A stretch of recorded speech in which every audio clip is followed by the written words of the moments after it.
interviewing the legends with special guest Chester Thompson.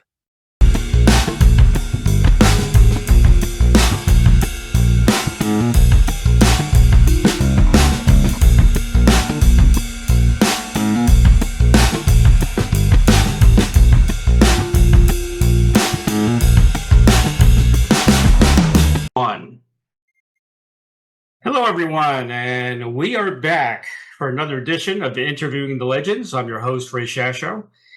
How do you make an album that is different to what is usually expected of you? One answer is work with musicians who also have decades of experience and worldwide recognition.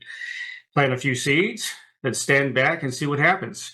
For the Cosmic Cathedral project and their debut album, Deep Water, this is exactly what Neal Morse did, joining up with Chester Thompson, Keaggy, and Byron House. As Keaggy comments, it was an honor to be invited and included in the making of the Deep Water project with Neal, Chester, and Byron. Much of the album was created from jam sessions where Morse's longtime audio partner, Jerry Guidroz, put the best parts together. Then Morse and the band developed them into songs and epics.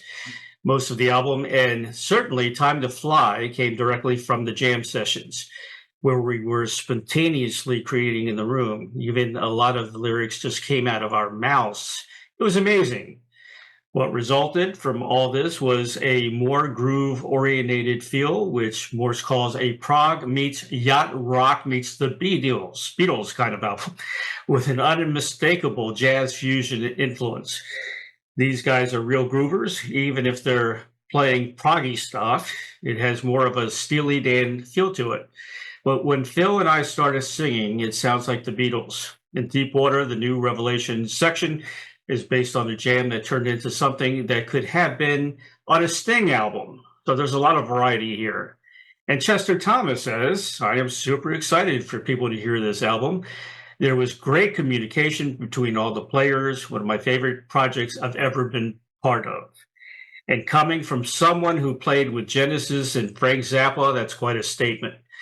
Please welcome progressive rock jazz drummer, formerly of Genesis, the Mothers of Invention, Weather Report, Santana, and currently with Utopia, Chester Thompson, to Interviewing the Legends. Hello, Chester. Hey, Ray. Hey, Ray. How's it going, man? Very good. How about you? I'm doing great. I've got a Genesis autograph album hanging on my wall. We met in 1979 at a Peaches record store in Fort Lauderdale. Oh, my goodness. Okay. You and the band were there signing autographs. Wow. So you are up on my wall. Great. And the other thing we have in common, I'm from Baltimore. Oh, get out of here. Really? Yeah. I was born and raised, I was born in St. Agnes Hospital in Baltimore. Okay. Yeah. When did you leave Baltimore? Oh, man. I got my Zappa audition in 73. Mm-hmm. We went straight on tour. So I didn't officially move until 74 because it was a really intense winter. And I didn't want to trust driving across country, where there was snow and ice all over the place. Right. So I officially moved in 74, like early in 74. I had to get back for rehearsal. So. Where did you live in Baltimore? Oh, on the west side. I grew up in the Gilmore Homes projects. Oh, okay. I was in Catonsville, the Catonsville area. Okay. Oh, Johnny yeah. Cake Road, right on Johnny Cake Road. Oh, yeah, I know that. Yeah. It was a great place to grow up, Great. It really was. I still got family there, of course. Oh, cool. I want to talk about the new album, first of all. It's a great album. Oh, good. Thank you. I've had Neal on the show several times. He's such a nice guy. I know about when it comes to music, he gets very serious, but when he's on camera, he's just laid back. Well, he's pretty laid back when we're working. I mean, we get the work done, but we have a really good time with it. It's never tense or weird, He's done so many deals, huh? So many projects. Absolutely. Yeah. And I got to tell you, man, I love Utopia. That's another prog band that I really enjoy listening to. Good band, absolutely. Yeah. You guys got together, basically you were just kind of jamming around and put it all together? Yeah, it started with Neal and I. We met backstage at a Steve Hackett concert, of course. Mm-hmm. He reached out a few days later. We met and had lunch, and then went over to my place and jammed for a while, and it really clicked. It was real easy. And next time we met out at his place, he had Jerry as engineer there to document whatever happened. Huh. And we had a conversation, like wondering, because he wanted to say, man, what other guys would be fun to do this with? And I had jammed quite a bit with the bass player, Byron House. And I'd done stuff with Phil, but not in that kind of setting. I'd recorded with him, and, as it turns out, he had worked with both as well. Mhm. And man, it was just the right call. So we all got together. Those first couple of times, we just sat down and played. We just got together and played. And amazingly, some guys think of jamming and they kind of play one riff over and over. And Right. this thing was really adventurous. I mean, every time somebody felt it going somewhere else, they would lead and we would follow it. There was, it wasn't depending on any one person to set the, to set the direction or anything, and that happened naturally, which is, I don't know how often that happens, It doesn't. A lot of albums are overproduced. Yeah. Sometimes it's better to leave the mistakes in. Right. And I mean, the jams got tweaked. One thing Neal is brilliant at is taking those germs or those ideas and refining them to a point, and he's a great arranger besides Mhm. everything else he does. And he really did a great job of taking those things we did and giving them form and putting them in a more organized structure. Right. That's kind of the way the Spectrum album happened too, kind of a Mhm. jam session. I know Billy Cobham, and Okay. we've talked several times, and that's what an album that was, right? Oh yeah. Well, it's funny because I was working with Zappa at the time, and George Duke was keyboard player, and Right. George came back from that album session. We're pretty excited about it.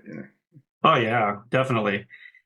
Not only am I going to talk about this album, I'm going to talk about your solo album because I fell in love with that album, man. Oh man, well, thank you. It is incredible. I gave it 5 stars. I just wish it got promoted better.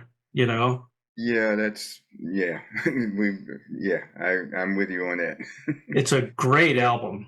Well, I mean, Mark 140, who has the PROG thing.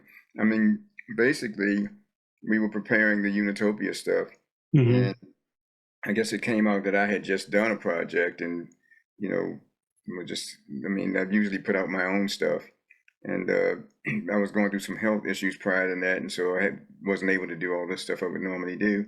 Right. Sent him some tracks to listen to, and he suggested, man, why don't we release this and put it along with merch on the Unitopia tour, which is what happened. And but it's kind of it's one of those, part of my problem. Well, it's not a problem for me, but because I love and have played so many different genres, I'm not sure that's not confusing to the powers that be. So it's like, I mean, to me, my name, sort of nickname for that, what we did, was kind of prog funk, That's exactly how I named it. Well, great. Well, we're in agreement. Great. But yeah, I mean, because that's what I really think it was. It wasn't like you can't say it was all the way funk. It had some prog elements because it was pretty adventurous. I mean, the fun for me, we did it during COVID. Right. Basically, as a drummer, sometimes when I'm sitting there just jamming or practicing, it's like, man, I wish I had a song where I could play something like this. Well, that was that situation because I started all the songs with just drums, sent it to my first band in LA, Michiko and her husband Pee Wee, who their daughter, you may or may not be familiar with, Judith Hill. If you're not, you can check it out. Sure. And they were my very first band in LA, and man, it was, we played together all the time. I had a little studio, and we would get together at my house, and we would start out jamming, which led to writing, which led to forming a band and doing gigs. And they probably know me as well musically as anybody. We put in some serious hours, and Wow. so I just sent a bunch of drum tracks to them, Mhm. and write all this stuff around it and send it back. I sent a couple of melodies as well, but for the most part, most of the writing was Michiko. And yeah, I'm just thrilled with it because it's totally honest. I mean, one thing about that album, there's no frills. It's like, Exactly. And being from Baltimore, we got the funk inside of us. We can't help it. Yep, you got that right. I Yeah. took, before I drove, my dad took me to the Baltimore Civic Center. I saw Rare Earth, Funkadelics, and the Ohio Players. I think the opening act was Leadhead, but this One was like show, really? 72 or Oh 73. my goodness. Okay. Yeah. Oh, I remember. You got a What a big dose mixture. of it, man. The Ohio Players, that was, I think Funky Worm came out. That was Mhm. before, Brick House, not Brick House, Fire and Big house and all that stuff. Yeah. yeah, and all that stuff. But the horn section was incredible. Bands like Ohio Yeah. Players, Earth, Wind and Fire. Those guys are Right. Right. excellent musicians. They really were. No. I'm going to talk about some of the tracks on the album, The Heart of Life. Okay. Very psychedelic, 60s sound, elements of jazz fusion, of course. It's got some heavy rock, prog, of course. Your drumming is awesome. Well, thank you. And it's almost like a concept album within a single track, is what I call it. Well, funny enough, Neal wrote that while on vacation. Really? He wrote the whole thing on vacation. He came back, said, "Man, I finished this tune. Can we work on it?" So he played it for us, and it's like, Huh. it's funny because our jams had been going on, all kinds of different. And I asked him at that point, so Neal, so are you saying you want us to go more in a prog direction with this Mhm. thing, or? And he was honest. He said, "Well, I mean, I'd like that if we could do if that could be part of what we're doing." I mean, he didn't try to dictate to make the whole thing be any one thing, but that and there was one other that he completely wrote, and everything else was just co-written from these jams. But yeah, that first thing, Heart of Life, and that was the first thing we tracked. I mean, we got together several times to jam, and then we committed last August to go in the studio for 2 weeks and just nail this stuff down. And that was the first one we finished was Heart of Life. Incredible. Really, really, really good track. Um, Time to Fly. Hmm. That had like kind of a funky groove beat. Do you have horns on that track? Yeah, he did. You do have horns on that track. And some BGVs on there. Yeah. It's hard to pin down violin and horns nowadays because other instruments can play those. Right. No, they use real strings on a couple of things and Right. real horns on a couple of things. Yeah. I love horns, man. And Oh yeah. Oh goodness. and I love violin and prog also. Well, It just which fits. was great for Unitopia, right? Oh, Unitopia is just awesome. Awesome band. One song that I think it was the way this is laid out, the album, Mhm. does get a little confusing of which track is called what. You know what I mean? Because of the way it's just broken down. I think it was the track "Walking in Daylight," if I'm not mistaken. But there's a guitar part in there that kind of reminded me of King Crimson. Okay. The way King Crimson, comes out and plays their guitar, and I loved it, man. It sounded great. And that was almost a throwaway. Really? Oh no. Well, we jammed on it. Nobody quite knew what to do. Phil Kaeggy, during some of the tracking, Phil had a pretty major surgery, so he, Wow. a lot of his parts later. But when he was listening to that one, he just started hearing these melodies. So he wrote the lyrics and came up with most of that and finished it himself, with what we had already done and Right. sent to everybody, thinking like, can we use this? And it was like, man, great, So yeah. I want to tell you, man, Chester, you look great, by the way. You look like you're 35 years old. So you do something right. Well, I'll take it. Yeah, twice that and a bit more. Yeah, I know. I'm getting up there too. I'm 66. Oh, okay. And I know the feeling. Yeah, I mean, I've been happily in denial for quite some time, so it's like That's funny. What's the old joke? The kid goes to his dad, said, "When I grow up, I want to be a musician," and the dad says, "Well, you got to make up your mind." Yeah, that's true. I don't know. Maybe there's something about drummers that keep in good shape or something. Because Billy Cobham looks incredible. Have you seen him lately? Oh, I haven't seen him for a couple of years. We're pretty good friends, actually. Yeah. He's back in Panama again, right? Yeah, right. Yeah, he was in Switzerland, I think. In Europe, yeah. He looks great. He really does. Wow, The track "I Won't Make It" It's kind of a heartfelt ballad. That could also be a country song. You know that you can turn that into a country song. Yeah, probably could. Yeah, that was the other one that Neal had already written, and Oh, and he again at the last minute he was like, "Well, I've got this song. I'm not sure what I want to do with it. Just listen to yeah. it." And we all thought, "Man, great, let's do it." And that one we just maybe did a couple of takes and it was done. Neil's incredible, man. Like you said, he's very eclectic. Yeah. He can play anything. He's been with so many bands.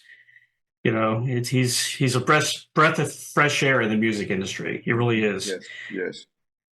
Um, Deepwater Suite, Storm Surface. Hmm. Talk about that one. It's got a little bit of a funky jazz rhythm in there.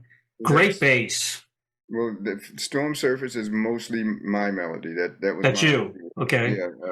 Yeah. It's like a couple. I guess maybe the second time Neal and I got together. Right. Just sort of, I've got this idea. Maybe we can use what we're doing. And so, again, we took that idea and he kind of expanded it a little bit, and Hmm. that's the whole core of that Storm Surface thing. I mean, it's definitely a drummer's thing, as if you Oh, yeah, for sure.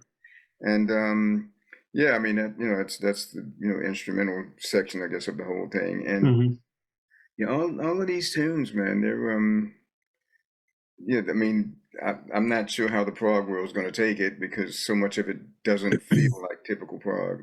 But I think Right. that's what makes it kind of cool because it's like, I mean, there's every genre these days. I mean, I think the world's getting smaller, the genres are blending more, They because are. so many influences and stuff. And yeah, I mean, I'm not a purist in any form. I mean, my Hmm. first drum set lessons were all jazz. Right. My first gigs was the soul music of the day. It was like the early James Brown and Motown and all that stuff. Hmm. That was the stuff I was doing on the club gigs when I was 13. And so there's those roots. We had a theater in Baltimore called the Royal Theater when I was growing up, which was like the Apollo. We got all those shows Right. a week, and I went to almost all of them. So Huh. so those influences are pretty deep, but I was always open to try. People would contact me. Some of the kids at Maryland Institute of Art would have these weird wannabe musician projects. They didn't really play, but they had these ideas, which were pretty cool. I did some of that stuff, mostly rock and very left of center kind of stuff. Mhm. And I was always very curious musically, and I wanted to play it all. I was, and I think, and somebody told me when I was a kid, if you learn jazz, you can play anything, and I That's believe, right. and fortunately, my first drum set lessons were all jazz, Hmm. and it's a different kind of independence and coordination from playing rock, and I Yep. learning that first, I think, made it easier for me to, be able to play in the different genres I've been fortunate to play. Yeah. I agree. My dad had stores in Baltimore, retail electronics, and Okay. then in DC for years since the Huh. late 50s. And then Mhm. I finally closed the last store in the 1990s. Oh wow. But we had a lady named Clementine that worked with us since she was a teenager. She's been with us for 50 or 60 years or whatever. But her husband played with the Funky Meters. I don't know if you remember them or not. He was a drummer Is that from different than the Baltimore. meters? Is that different than the meters out in New Orleans? I think so. Yeah. Okay. Yeah. The Okay. Funky Meters. Hmm. Yeah. He just passed away, but he was an excellent drummer, you Oh know. wow. Cool. Yeah. Jazz, Hmm. mostly jazz. Okay. You guys finished the album with Deep Waters, The Door to Heaven, Hmm. and that's where the Christian influence comes in. Well, there's a lot of it prior to that, even.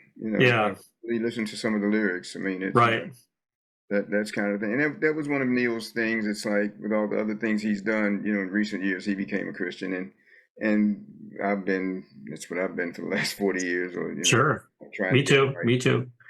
And one of the things that he wanted to do, uh, that part of the conversation was like, what other guys that kind of believe the same way that are good players, can we do this thing with? Just because it hadn't really never had specified, and it's still, I mean, it's not like a hard fast thing. You can only be in this band if you're a Christian. That's not the attitude at Right. all. Right. But as it turned out, everybody was kind of on the same page that way as well as musically. I mean, music, same page musically, in that we had all done a bunch of different things. Because like I say, Phil with his glass harp stuff, and Byron's done a ton of country and a ton of everything. Oh yeah. And so yeah, and like I say, from those first jams, man, it was like, wow, there's something here. Yeah. And so yeah, lyrically, that one's probably more in your face than the rest of it. Yeah, exactly. Yeah. But you guys do such a good job about, blending that in, like Kansas. Kansas does the same thing. I mean, you would never know if you listen to the lyrics, though. It's, very Christian. Right. And I mean, it's kind of like, I mean, yeah, obviously I'm not wanting to debate people about about the lyrics and stuff like that. Right. If they want to know, I'm quite happy to talk about it. Sure. But no, it's again, it's honest, It is. I've interviewed a lot of Christian bands. You know Petra? Yeah. Interviewed guys from Petra. Yeah. It's so cool, though, how the music changed in the Christian world. How it got accepted with rock, PROG, and that just turns on a whole bunch of new believers. That's what it does. I once read an article. It was a Christian music magazine. Right. Some guy wrote an article saying if God was a musician, he has to be a jazz musician, because he's not in a box. You can't say he's only going to do it this way or that way. Whatever at the moment, that's what he does. Yeah. And playing jazz, that's kind of where you want to be. You go with where it goes. Yeah, you got a song you play, and maybe an arrangement, but 90% of it is improvising and reacting to what's going on around you. Exactly. I agree. And that's what I feel like this band, it's going in a prog direction, but I feel like musically that's what happened with this band. I mean, things got arranged, sure, but even within the arrangements, nobody was like really writing strict parts. You play exactly this, you play exactly that, Yeah. I'm assuming you guys were very loose when you were recording. Pretty much. Yeah. Well, I mean, there were times it was like, we've all done this long enough that when things need to be tight and locked, we do however many times or whatever we got to do to get it to that point. Right. Yeah, no, it was very relaxed and, pretty laid back for the most part. Now, you guys are going to play at Morse Fest for 2025, correct? Yes. Are there going to be any other dates before that? We're having that conversation now, as a matter of fact. We're trying to find some place open, that'll be open to it here in Nashville or in the Nashville area, to do sort of a warm up before we go do that. We're not sure what's going to happen after that. I mean, again, Neal still got his hands on so many things, and he's so committed to so many things. I mean, all of us, Neal might be the busiest, but we've all got other stuff going on. But I think if we could work out a way to go play this a bunch of places, that would be real nice, I think. Well, you got the dilemma now also, because Unitopia. I mean, right. Well, they're not. I mean, they're trying. They're getting ready to release a live thing from a couple of years ago when we did the tour. Right. And they're in the process of writing and recording a new album now, actually. Oh, great! Awesome. So yeah. There's a couple of things going on, but I don't think the dates are going to be any issue at this point. Okay, cool. I want to talk about your beginnings a little bit with Benny King. I guess you started with Benny King, which is so cool. But I do want to mention your album. The solo album was incredible, man. I gave it 5 stars. It's called Wake Up Call. It's my new favorite album. I love it. I mean, it could fit into a lot of genres, including cool jazz. On the cool jazz stations where it should be. It should be all over the radio, in my opinion. It starts out with Wake Up Call, which is a funky, like you said, funky jazz fusion. Reminded me a little bit like Jan Hammer and Jeff Beck and Jean-Luc Ponty, that kind of groove, I guess. Talk a little bit about this album. How did, was this a strict album, or were you kind of loose on this one as well? Was it improvised? Well, none of us were ever in the same room at the same time. Okay. It happens a lot nowadays. Right, other than Pee-wee and Michiko. This was during COVID. Right. Like I say, they're dear friends. Like I mentioned before, I called them up just to see how they're doing, see how they're coping with all the COVID craziness. And they were saying, well, they normally tour with their daughter Judith. They were saying all the gigs are canceled. Yep. Nobody's booking the studio. They had a really nice studio at their place. Nobody's booking the studio. And Pee Wee said, yeah, man, we're just sitting around jamming with the drum machine. And it was like, no, don't do that. Let me Don't send do you something to jam that. with. Yeah, so let me just at least send you something to jam with. And so I sent the first thing, which is track 3. Uh, Hmm. was that hide Hide and and seek. seek. And so that was the first raw drum track I sent to him, nothing but drums. And boy, what they sent back to me a couple of weeks later just messed me up. It was like, you got to be kidding me. How in the world did you come up with this, And they say, well, we just went where you let it, It's like, which was very flattering, but it's still, if you say so. So the next thing I sent, I just sat down and played like a 6/8 groove, just something Hmm. totally different, which turns out to be the second track. Morning and Michiko wrote this beautiful thing over that. And it just kept going from there. It took over a year to do it because finally gigs started opening up. So they started doing stuff with Judith and catching up on sessions that, people wanted to do at their place. So between each other's schedules, over maybe the next year and a half to actually get all the tracks done. And I had a dear friend here, a mixer, a guy named Brendan Harkin. And Brendan plays guitar on the one called Smack 'em, which Hmm. is drum solos and stuff in it. And so yeah, it was and my son is playing a lot of guitar on it. My Very son, cool. That must be cool. yeah, he plays everything, guitar, Does bass, he really? yeah. And Huh. but he put some guitar on it, and a couple of other guitarists, a guy named Caleb Quay, who was actually, well, I would almost say that he was in Elton John's first band, but actually Elton took his band on the road because he didn't have a band in the beginning. Right. So he actually used a band called Hookfoot, which was Caleb's band. And Caleb's, he's British, black Britishman, Hmm. as Nigerian. He's, oh my goodness, he's got groove for days. Yeah. And he's got that unique English thing along with it. Then I had another guitarist named Ronnie Van, who had done a ton of Motown stuff. Grew up in L.A. Right. And so those were the two guitarists in the original band. Hmm. And so pretty much, and then there's a wonderful jazz saxophone player named Jeff Coffin put the horns on that first thing. That was all him layering all the horns. And a lady named Sheila Gonzalez on the thing called sort of a bluesy kind of thing. Hmm. She put the horns on that. She actually still tours with Dweezil, as a matter of fact. Oh, cool. She did all the Zappa stuff, and now she's touring with him on his solo stuff. And so yeah, that was the band. A wonderful percussionist who I'd not met, just a friend that they recommended him, who's now lives in Nashville. We've become friends a few times Sure. now. And but yeah, but so the whole process was very different. Like I say, because it's just me sitting down at the drums, and it wasn't like, okay, I'm gonna sit and play this. Hmm. Just sit down and play, and it's like whatever happens, happens.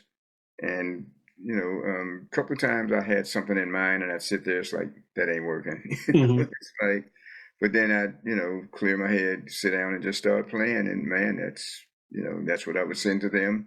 There was only one tune I had to maybe change a couple of parts because she had written something which was wonderful, but my original thing didn't quite fit, so I just had to Right. punch a few bars and match it.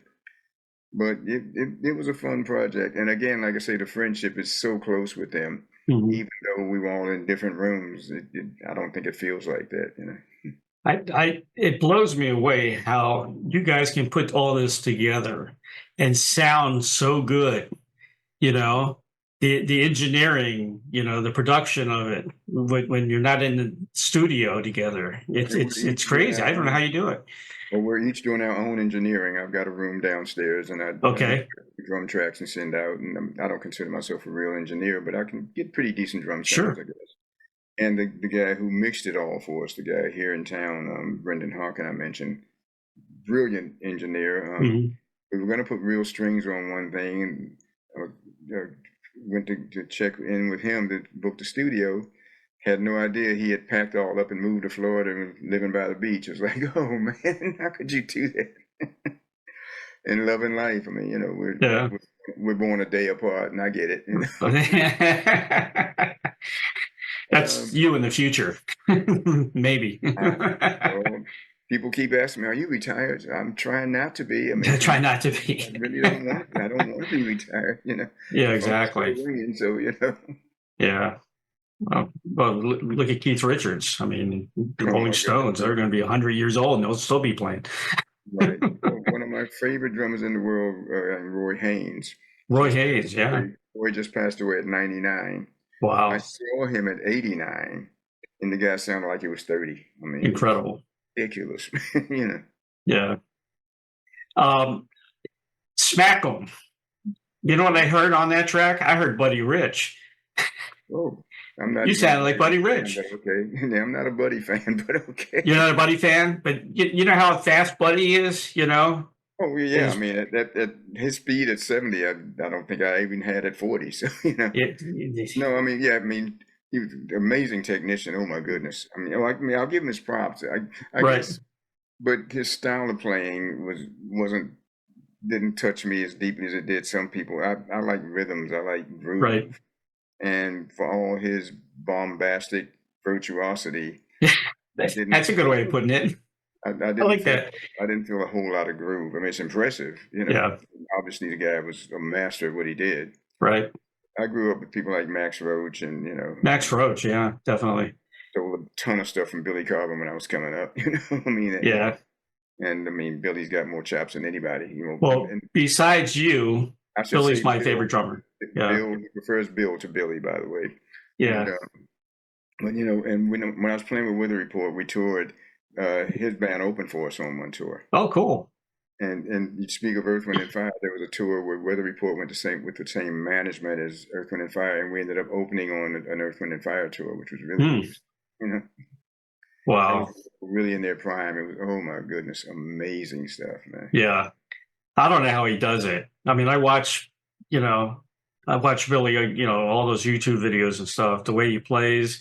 Oh yeah, I mean, And he's got like 3 sticks in each hand, you know? I mean, the guy is obviously ridiculously gifted, but super disciplined. So, Yeah. you know, of course, he came just like Steve Gadd. He came through the military thing. Yep. You know, they both came through the military. You know, military bands and stuff.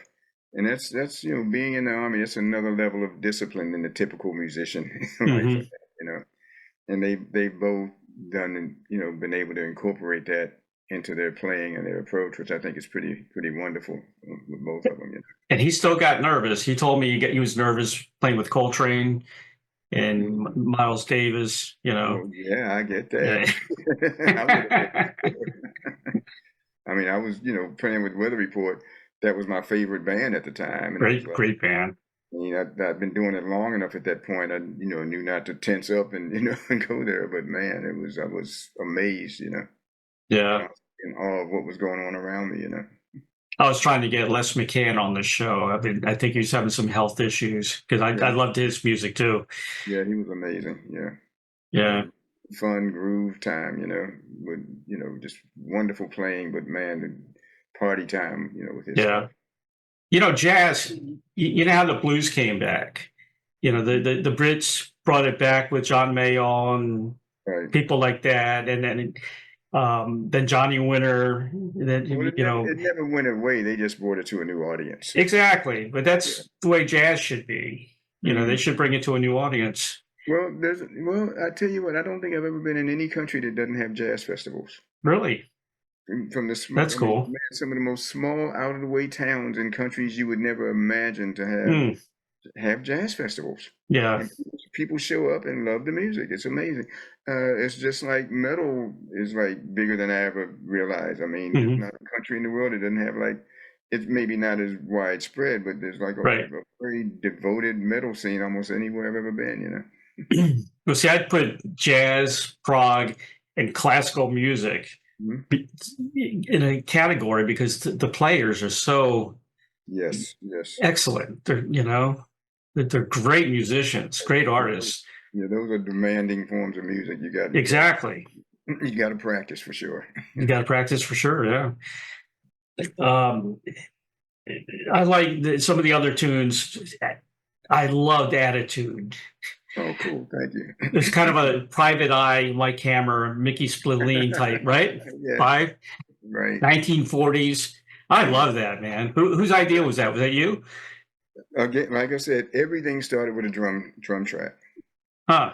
Everything on that album started from a drum track, whatever mood I happen to be in. And I mean, you know, and I wanted each one to be different. I was Right. trying to, Wake Up Call and Smack 'em are maybe the most similar on there, but and they're not exactly the same. But yeah, no, I mean, okay, let me put it this way. When I started playing with Weather Report, like one of the songs we talk about in rehearsal, and Wayne Shorter says to me, okay, on this song, picture a caravan going across the desert. Mhm. That was it. That was my direction for the song. And I got it. It was like, I listened, it's like, okay, I get that. So my attempt, and turns out, I guess it was on the same page. It worked. And some of the stuff, when I'm playing by myself, I'm not just hearing drums. I am hearing other stuff. I mean, some I can define, some is just more of a vibe, a feel. Sure. But it's not like, I mean, if I'm just going for a full-on crazy drum solo, because that's what they want at the moment or something, that's maybe a little different. But when I'm playing, like Smack 'em, it's like, Pee Wee and Michiko was saying, man, how come you're not putting more drums in this thing, man? We need more drum solo. And so I thought, okay, so I'll do some solos on that one, Yeah, yeah. But, I love melodies. I mean, obviously I love drums and rhythm, but man, I love melodies. And all my album attempts have been pretty heavy on melody. And this one, like I said, I didn't write. I wrote a couple of the melodies, and Michiko, kind of polished them up, and she wrote the melodies. But so this one, I was probably more focused on the drum stuff as opposed to me accompanying whatever melody there is. Right. I mean, I've had other solo albums, mostly in the jazz market, and first thing people say, man, how come there's not more drums? And it's like, of course, if it was somebody else's record, I'd be accompanying what they do, and it's fine. I still want to, it's the songs that I'm concerned with, Sure. So, and music is so visual too, because attitude. I mean, I saw a whole movie. Yeah, well, yeah, absolutely. Yeah. I mean, I'm with you on that. Some of it, especially when they were finished, it was like, as I would listen to it, when everything was finally done and I'm listening to it, it was very visual for me. Definitely getting scenarios from each song and stuff. When I very first started, I'd go to these jam sessions in Baltimore. Oh man, when I was coming up, mid '60s, there was so many jam sessions. There was never less than 2 jam sessions a week with all the really good jazz players coming out to play. Right. And a lot of times we would be playing, and I would close my eyes and play, and I would see scenery. Depending on the tunes and stuff, there would almost be like a video playing in my mind while we're playing this stuff. And it wasn't a conscious attempt. It's just what happened. Sure. So, there's definitely a connection for me, with visuals or at least the feeling associated with visual things, I should say. Yeah. Did you and Frank Zappa have that Baltimore connection? Oh, goodness, yeah. Oh, yeah. In fact, the tour manager that got me the audition is also from Baltimore. Is that right? Really? Yeah, he was with Premier Attractions. Right. They decided to go into management at one point. Yeah. So they signed these 2 groups, a girl group from D.C. and a guy named Renaud White in Baltimore. And he was assigned, my friend Marty was assigned to handle these groups, right? It's funny enough, his dad had a chain of small department stores around. Is that right? Really? He was pretty upset when he didn't want to take over the business. He discovered rock and roll. Yeah. So, but yeah, so basically Marty Perellis was his name. He showed up in a lot of the Zappa folklore, Yeah. Marty, was there with Frank, with Frank's manager. They were all somewhere. And Frank was sort of thinking out loud, saying, man, I'm thinking the band's gotten too perfect. It's getting too sterile. I'm thinking of adding a second drummer with a street feel. Right. And Marty spoke up on my behalf, say, man, cool. They got me an audition, and I showed up, and he liked my playing. So, Was Frank a tough cookie? Was he? Not if you did your homework. Not if you did your homework. Not if you did your homework. Now, he wrote really difficult music. It kicked my butt. I mean, right. And I'd studied a lot, but man, his stuff was a whole nother level. Right. And so the singer and Napoleon Murphy brought, we started at the same time. Our routine was rehearsals, 40 hours a week, 5 days a week from 11 to 7. Wow.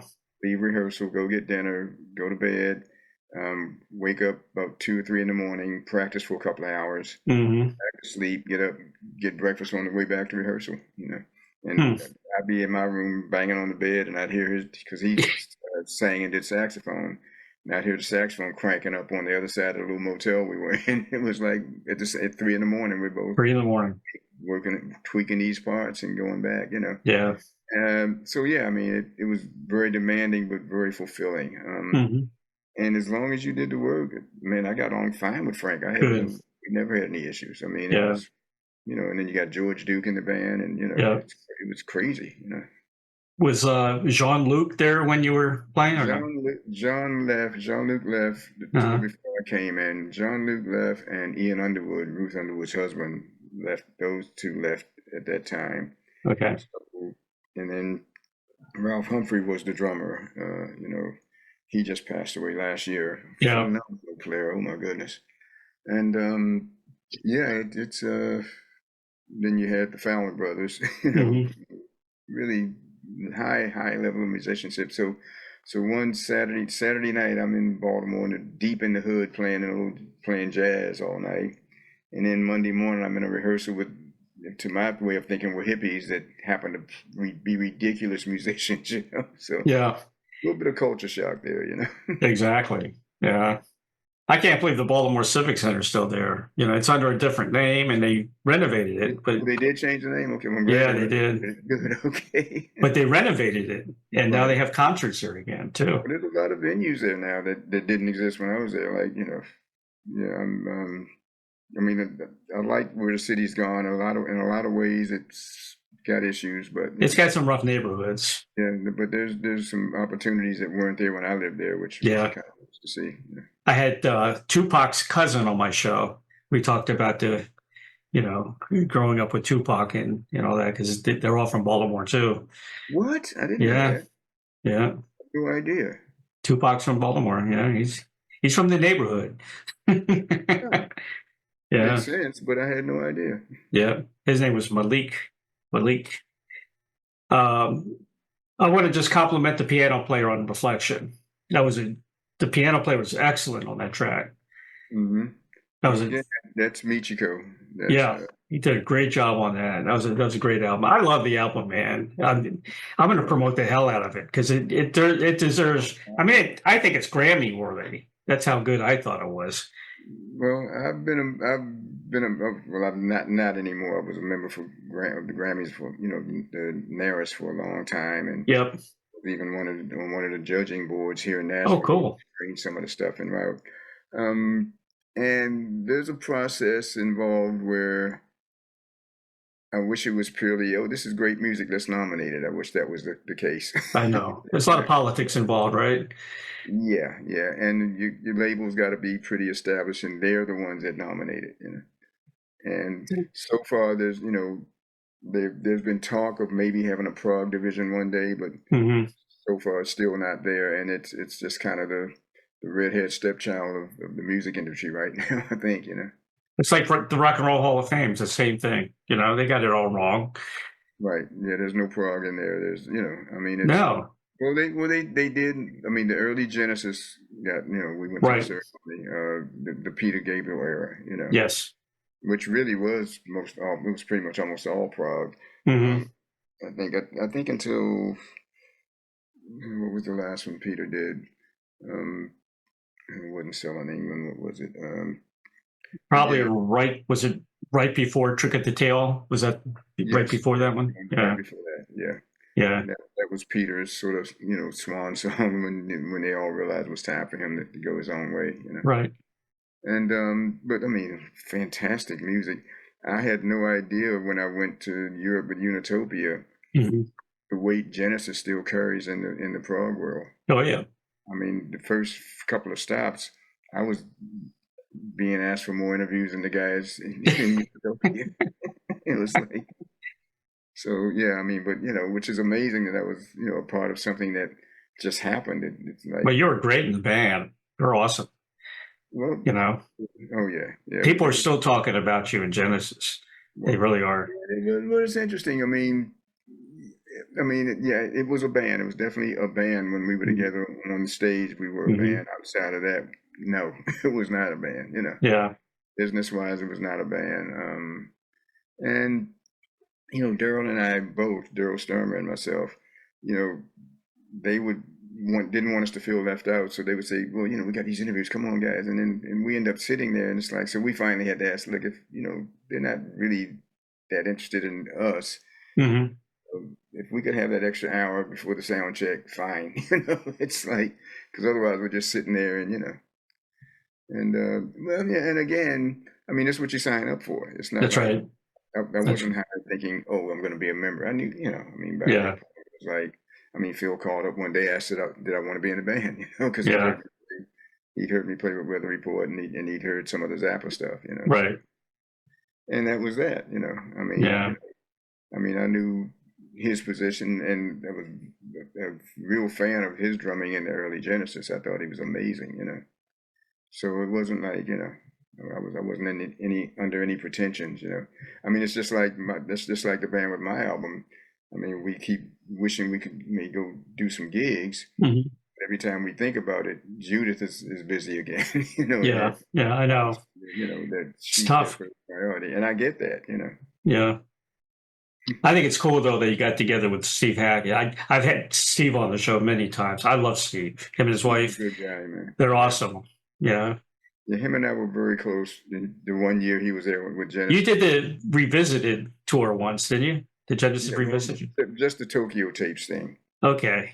We did one gig in Tokyo at a theater there, and man, it was with Winton. Oh, not Winton. What's his name from bass player John? Oh goodness, his wife's Lisa. He was in man, a lot of the major prog bands and stuff. Right. I'm having a senior moment right now, but I get those all the time. It'll come back to you. but no, so I did a couple of his albums. I did his first. I don't know if it was his first solo album, but solo album he did. The year after I was started with Genesis, I did that one. Yeah. And then when he did the one you're talking about, we did the tracks and stuff. Hmm. Actually, we did some of the tracks. Yeah, we did some of the stuff at my place here in Nashville. Actually, Really? yeah. Huh. Steve came over, and Alfonso Johnson played bass on a couple of the things we played. Right. And but yeah, so that when it came down to the Tokyo tapes thing, so I guess I played on 3 of his projects. Yeah. Hmm. I'm so glad he's doing those projects, and he's got Nad Sylvan as the singer, who sounds nobody could sing more like Gabriel and Collins than Nad Right. Sylvan. He's incredible. Yeah. He's been on the show too. He was eating his dinner while we were doing the interview. He's a funny guy. But Gabriel doesn't play a lot of the Genesis stuff on his solo tour, so I'm glad Right. Steve Hackett's doing it. Right. Well, yeah. I get it. Like I say, man, the guy's so creative. The stuff he puts out. Yeah. To be honest, it's like because he's gone so far beyond any of that. And so have Genesis for that matter. Yeah. I was not happy though with Collins when he went top 40, when he started doing his own, playing around with R&B and stuff like that. Well, but that's part of his roots. Again, so the difference in Phil with a lot of the English drummers, he stuck out in such a different way. Mm-hmm. And we had many conversations, but when we started out hanging out as drummers and Right. communicating as drummers, we listened to all the same people: Elvin Jones, Max Roach, Right. and in his case, along with Bonham and all the English heroes, but he was way into the American jazz drummers Mm-hmm. and American R&B funk drummers. Right. That and a couple of the things that I would ask him. Remember a couple of things he played in some of the early stuff. I would ask him, man, how in the world did you come up with this? Well, I was just trying to sound like he would mention some American drummer in some recording that he was trying to do. It's like, oh, and it's that combination of him trying to sound like an American but being English that gave him this really whole fresh sound. Right. So I mean, I get it. I mean, it's like, I mean, that really was his part of his soundtrack growing up. You know, I A mean, lot he of did. people got mad at him when you did that. Well, yeah, I get that too. But I mean, and I have to say, in the defense of Genesis, they I don't think they ever consciously tried to sell out. They were not trying for hits. They Yeah. just learned how to say more in less time. They just learned how Hmm. to say what they had to say in less than 12 minutes, you know? Right. And, and because almost every album, especially the early albums, there was always at least one prog piece on the Yeah. album. And we always played, some of the early prog stuff in the concerts. So they A lot of weren't, stuff was very intricate. oh, So, absolutely, very much so. yeah. Fortunately for me, coming out of Zappa's band, it's like, Hmm. Exactly. like, out of reach or anything. A piece of cake for you. Well, I had to work on. I mean, and basically, it's like the time it takes because there's such long pieces in the whole prog world. I mean, some of that stuff.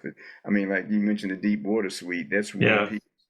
The whole. It's like 6 tunes in one. Exactly. We Yeah. didn't.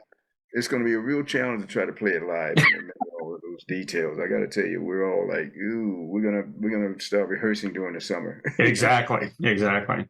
I got to ask you, man, you and Phil Collins, did you ever make up? No, no. I mean, no, I mean, I'm not mad, and No, no. there's always two sides. I mean, he went, I had no idea some personal stuff he was going through, which is why he reacted the way he did to what Yeah. he did. At the same time, I wasn't in the best head place. I didn't really want to be there, but I'd already committed It to going. happens, you know. And it was time. After 30 years, it was time. Sure. Phil's not normally the kind of guy that'll, come back and say, man, and knowing how he can be, I mean, I can't judge how he is because I haven't seen him since 2010. Wow.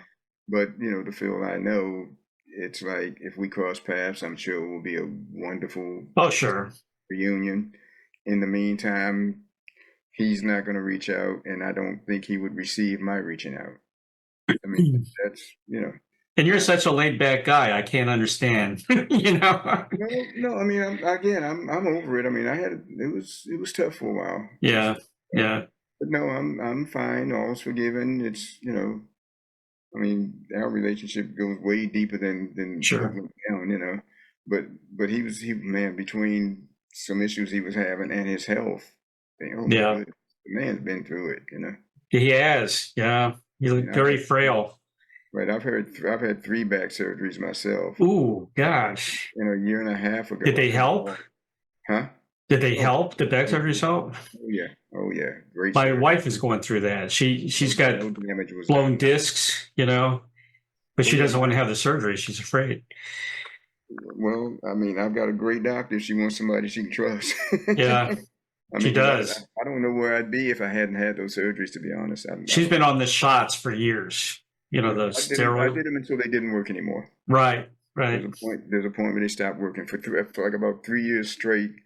I was living on those, and then it just didn't work anymore. Mm. That's when I had the first surgery, which is, oh goodness, quite some time ago. She was a nurse, and they had to pick up patients. Right. Well, she knows all of what can happen too. So that's it. Yeah. But I mean, I had to trust it. I had a great doctor, came highly recommended. Basically, Now, why did you have to have 3 surgeries?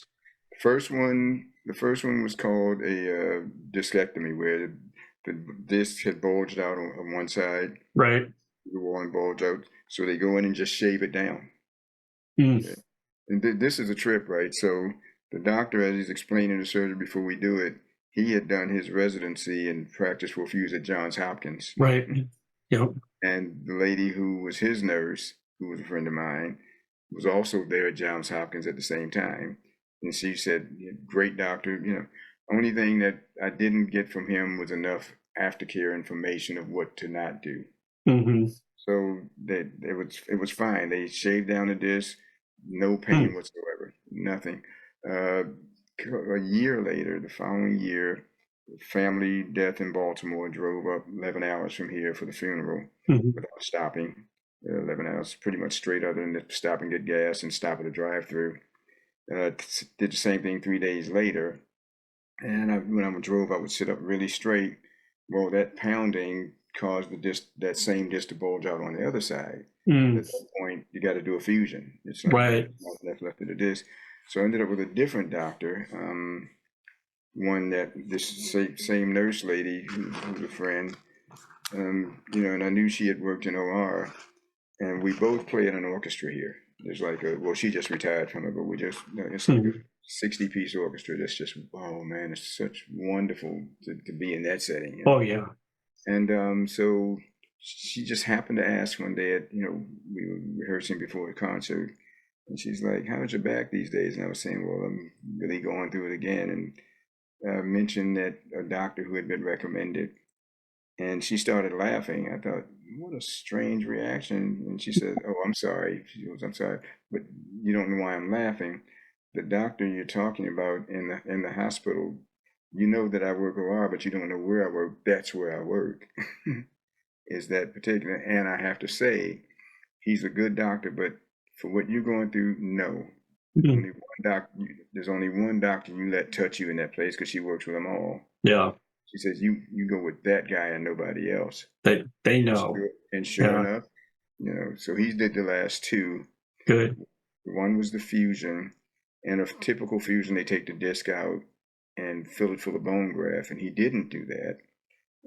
Instead, when we looked at the MRI, he showed me where one side was completely closed of the space where the disc is.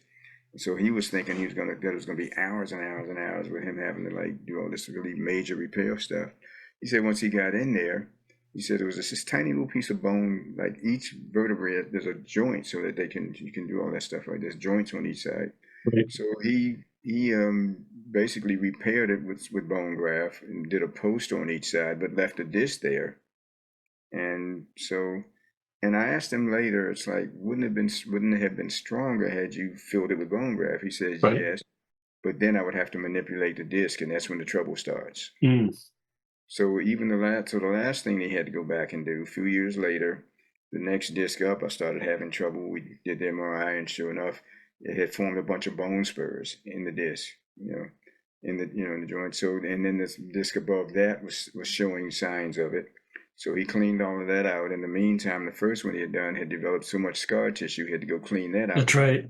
So now I've got 2 rods, 8 screws, and I'm good to go. Yeah, I got a lot of screws in my arm, my wrist. I can't touch my toes anymore. But yeah. Say the thing I went through a couple of years ago. I got real lazy. I've always worked out, and I just stopped. I got lazy. I stopped playing tennis, stopped rollerblading, stopped doing everything. But I'd go play and dig in, and the muscles the muscles and tendons not being stretched and limber anymore. Right. Go play would be a shock to them, and I ended up almost trashing the tendons off my right hip. So, and I went to get up one morning and couldn't stand up. So that led to a couple of weeks in rehab, and at the same time, a couple of months after the last surgery, I was getting a little bit of discomfort, and so we had another epidural shot. There must have been a speck of something somewhere, because I ended up with an infected disc, and that happened at the same time as the leg, and I was like, it was really rough, and I'd been losing weight, not knowing why. That's a whole nother story. Got down to 118 pounds. Wow. Yeah, it was intense. It was real intense, and but yeah, I mean, praise God, I'm on the other side of it all. Yeah, Back playing a lot, and exactly. Still having to work. I have to work out to not let everything go fall apart again. Yeah. And I've had some fantastic therapy, some great physical therapists. Good. With this stuff. So excellent. Yeah,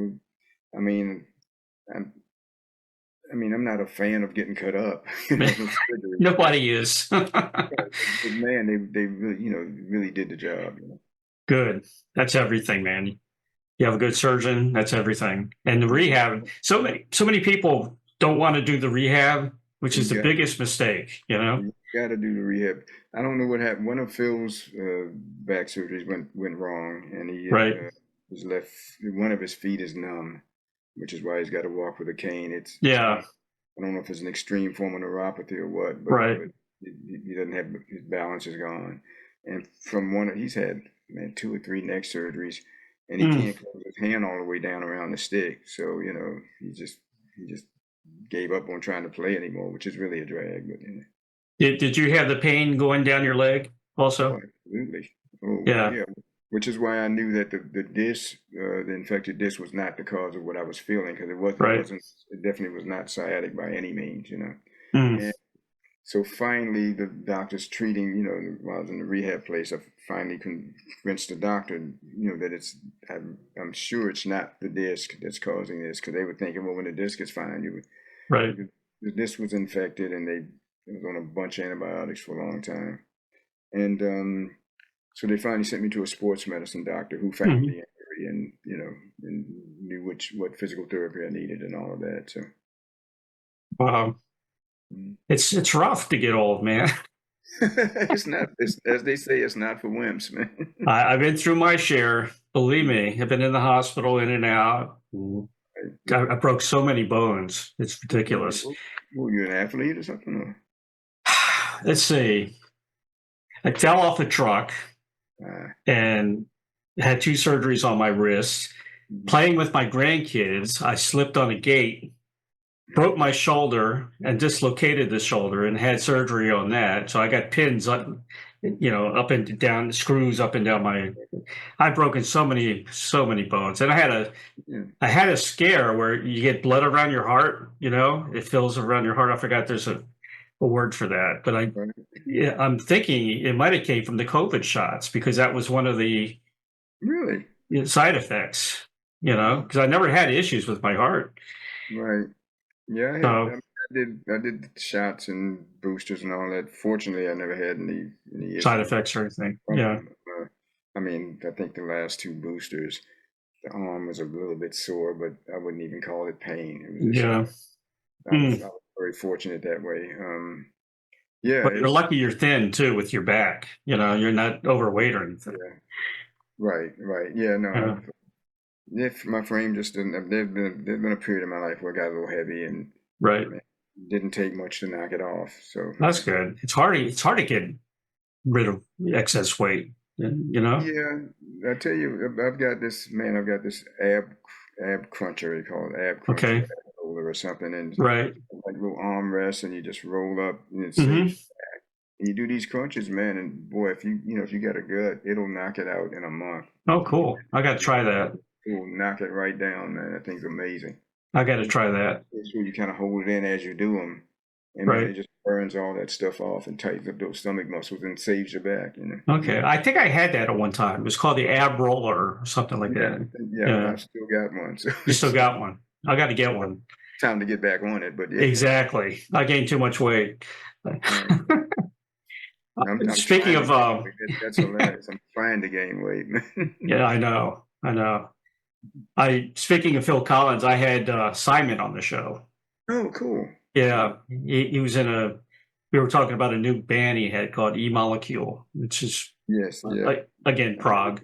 I didn't get to hear what they were doing. We've been in touch off and on over the years. Yeah.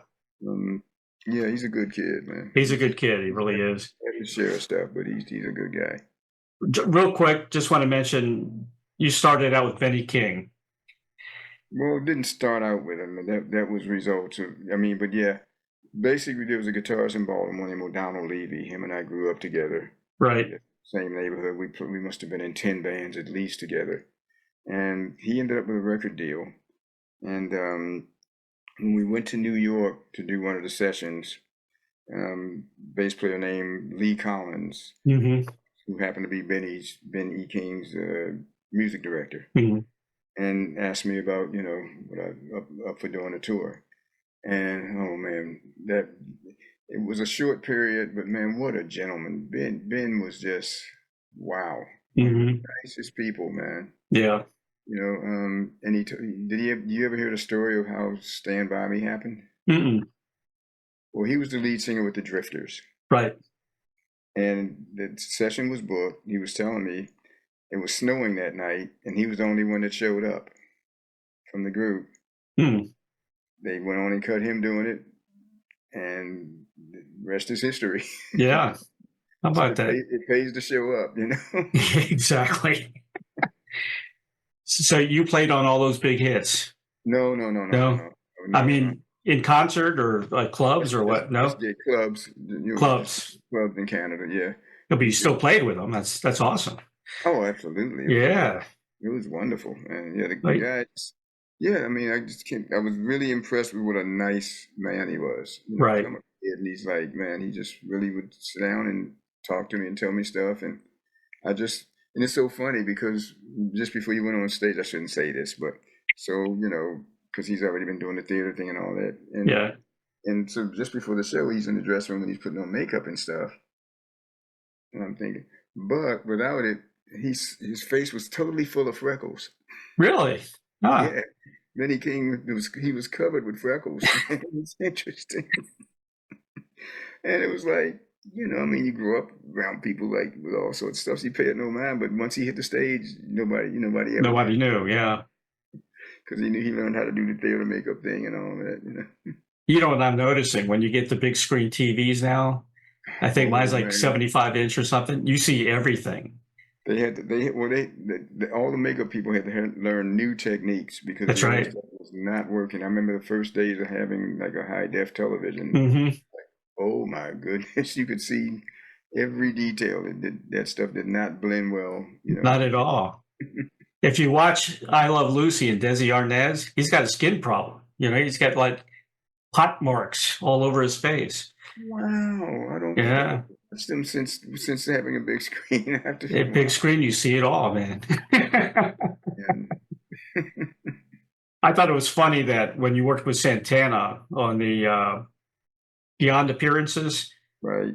There was two Chester Thompsons, right? Right, and we toured right after that as well. Yeah, from Tower of Power. Hilarious.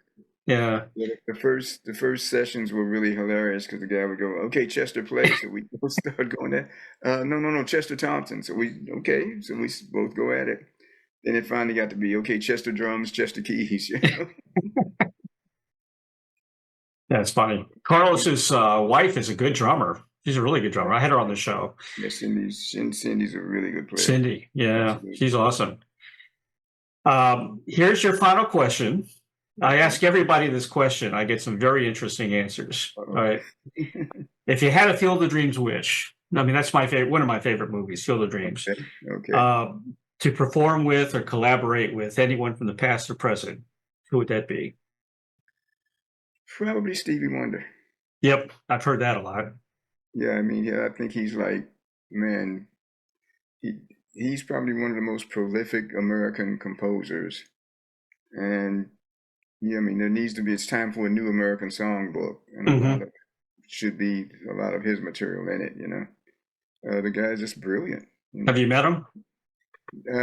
Kinda, not really. Yeah. Took my wife to one of the shows. We went, and a buddy of mine was playing percussion with him, so we just kind of hung backstage and got in the line to go up and say hi. Yeah, right. Not really. I remember seeing him when he was little Stevie Wonder. Right. Royal Theater. It was a Motown review. It was on tour, and he's sitting there with his bongos playing Fingertips Part 2, the harmonica solo and all that. And then he would stand on a chair and dance, and everybody would be like, he'd scare everybody half to death because there's this little blind kids standing on the chair, Yeah. No, I mean, I'm just a big fan of his work. At this point, who knows? I mean, yeah. That would have been, just because I just love his music and so relate to his feel, the feel of his stuff. That would have been fun, I think. I was a big fan of his ex-wife, Sarita Wright. Yeah. Oh, I loved her, man. What a voice, It's true. And the things she did with Billy Preston were fantastic, Wow. Yeah, man. There's just too much to remember everything, man. I know what you mean. Yeah, I have to dig that back up now, yeah. Exactly. Did you ever meet Quincy Jones? Briefly, yeah. I was at the Montreux Jazz Festival in Switzerland one summer with George Duke. Right. With him. And Quincy was there. The Montreux is a big deal. It's like a 2-week-long jazz festival. And George and I, we were actually doing the music for a very famous French composer. A lot of his songs have been recorded in English, and I didn't realize were his. And so we were doing that, and then George had a set of his own, but we were doing that stuff. And then Quincy was there because they were doing a movies theme, like songs from jazz versions, and it was a big band orchestra, the whole thing. Quincy was going to conduct, Right. and it was really interesting because I'd go down to breakfast pretty early, and I mean, I was really over the moon because Quincy knew my name. It was like but I never worked. But I'd walk in, man. Quincy's at a table by himself, table covered with music charts, and him sitting there with a pencil, Really? literally tweaking hard without saying, "Okay, you guys right there." No, he was personally pencil in hand, just that's cool. Just writing that stuff. I was always jealous of him married to Peggy Lipton. I always had the hots for her. That was interesting. I mean, but the guy, I mean, brilliant. Yeah. Yeah, he absolutely. There's no other way to put it. I remember that Playboy Jazz Fest. Remember the Playboy Jazz Fest? That was every year. Yeah. Never played one of those, actually. I mean, yeah, that was pretty big. Everybody was at that. Artist, but somehow that was never one of the gigs I got to do. Yeah. So what's next for Chester? You got Unitopia. You got these guys.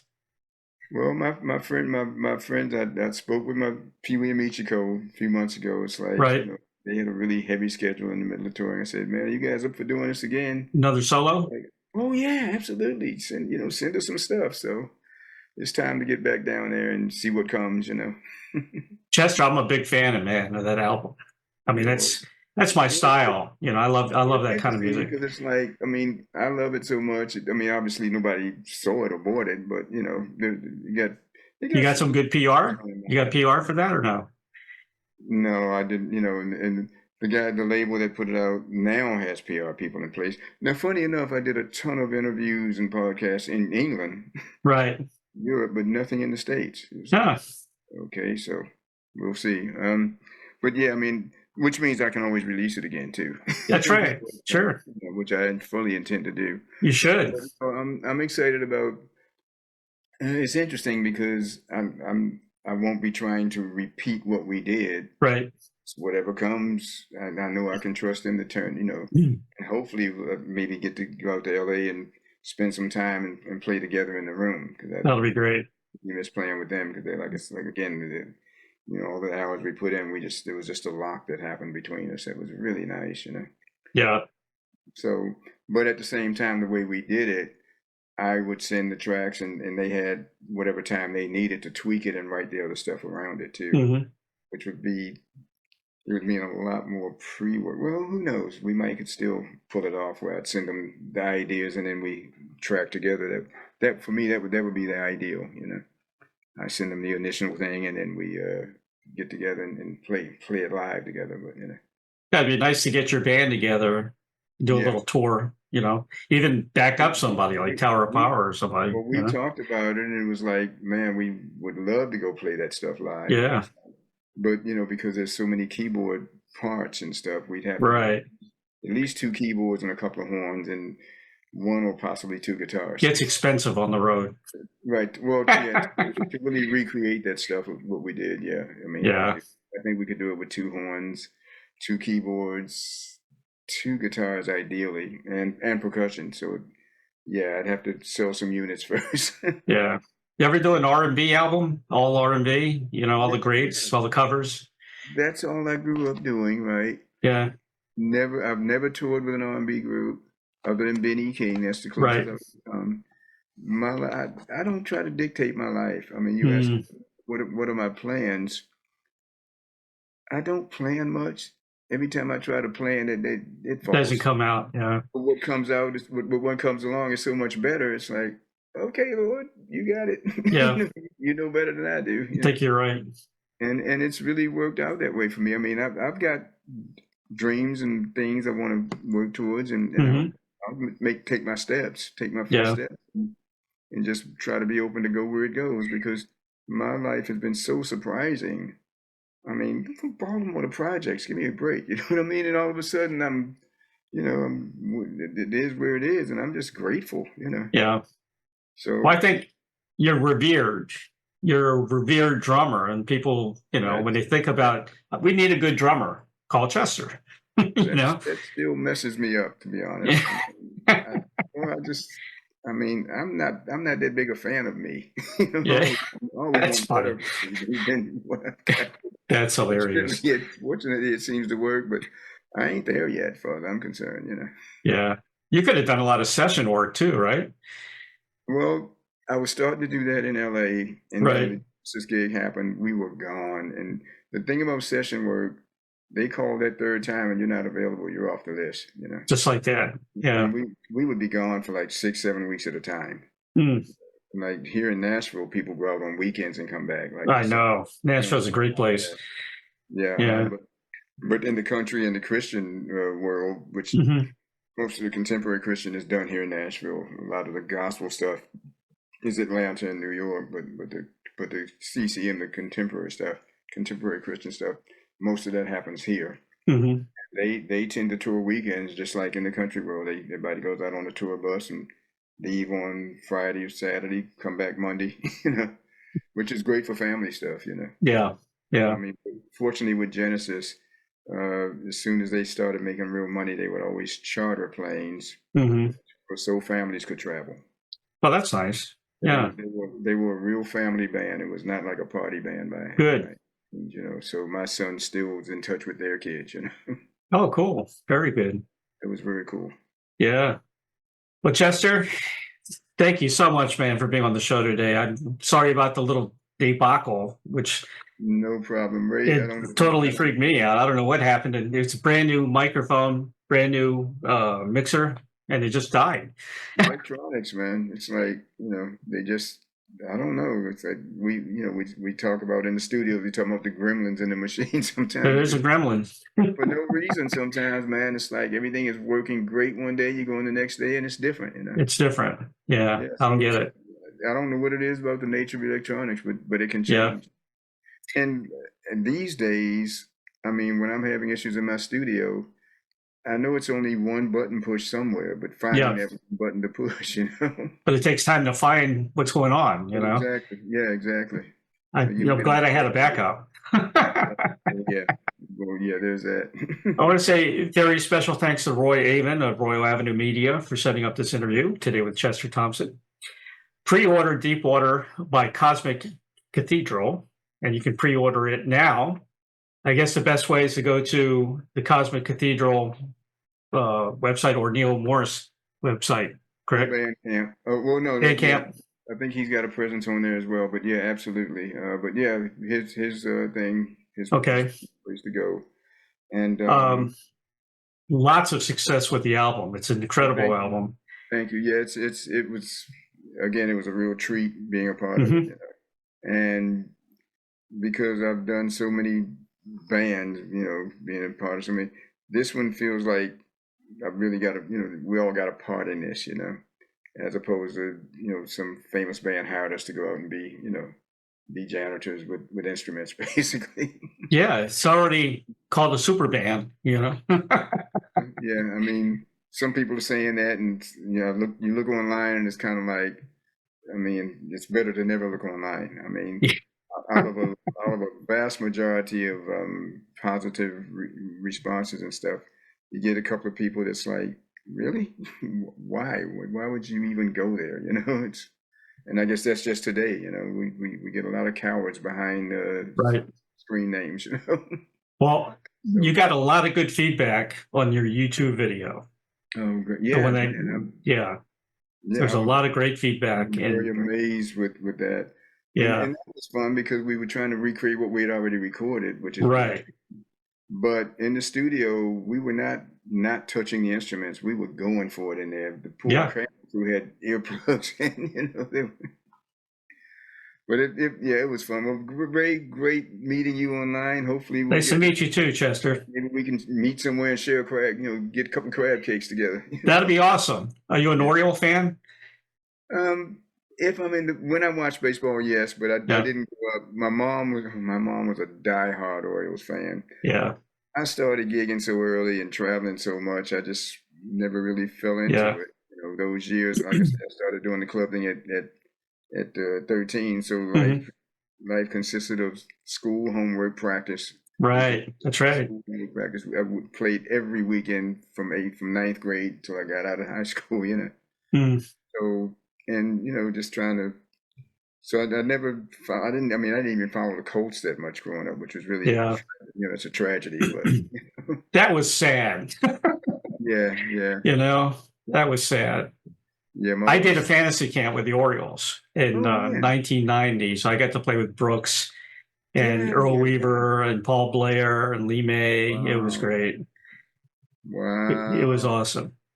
I knew someone way back in the day when I was playing clubs that gave me a ride home one night. Guy used to come to the club, and I'm gonna get the name wrong, but there's a plate inside his car because the car had been special made for Gus. What was the catcher? Gus Triandos. Gus Triandos.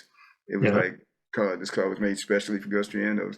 Somehow he ended up not taking it or did something different. But the guy I knew got to buy the car with the plate still in it and stuff. So he was, So man, the Orioles were pretty serious business around there. Oh yeah. I watched a bunch of games with my mom, but like I said, I was so consumed with so absorbed with music. Consumed with music, yes. I just didn't follow much else in the early days. Now I'm a big sports guy now, but not so much. I want to mention to everybody, please buy Wake Up Call. That's Chester Thompson's solo album. I think it came out last year, 2024. It's incredible. I gave it 5 stars, and it's available on Amazon.com. So and Bandcamp and a bunch of other places. And Bandcamp, everybody's got Bandcamp now.